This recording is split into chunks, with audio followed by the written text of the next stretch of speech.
Hi అండి. డబ్బాకులతో మజ్జిగ. ఇవి మ్యాక్సిమం ఎవరికీ కానీ తెలీదు. నిమ్మకాయ మజ్జిగ, శొంఠి, అల్లం, పచ్చిమిర్చి, కరివేపాకు ఇవన్నీ వేసుకుంటారు.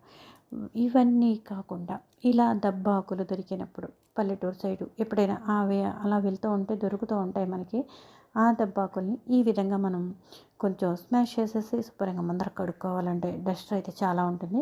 కడిగేసుకొని స్మాష్ చేసేసి ఇలాగ కొంచెం ఉప్పు వేసుకొని మజ్జిగ కూడా కలిపేసుకొని అంతే ఇలా డ్రింక్ చేసి పెట్టుకున్నాము అనుకోండి, డ్రింక్ అంతా కూడా అది మనకి ఎవరైనా వస్తే ఇవ్వడానికి కూడా చాలా బాగుంటుంది.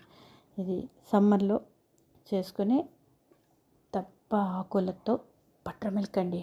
ఇంటికి ఎవరైనా వస్తే కూడా మనం కొంచెం పాతవాళ్ళు ఇంట్లో ఎవరైనా వస్తుంటే ఇలా చేసి పెట్టుకునేవారు. వాళ్ళకి డ్రింకులు కానీ ఇలా షాపులు కానీ ఫ్రిడ్జులు కానీ ఏమీ ఉండేవి కాదుటండి. కుండలో ఇలా చేసుకొని పెట్టేసుకొని పొద్దున్నుంచి సాయంత్రం వరకు ఆరారాగా తాగడమైనా సరే, ఎవరైనా వస్తే వాళ్ళకి ఇవ్వడమైనా ఇలా ఉండేదిట. ఇప్పుడు వాళ్ళు గుమ్మంలో ఎందుకు వచ్చారా అని చూసే మొహాలే పెడుతున్నారండి ప్రశ్నార్థకంగాను. ఇదైతే సమ్మర్ డ్రింక్ సూపర్ ఉంటుందండి దబ్బాకులతోటి.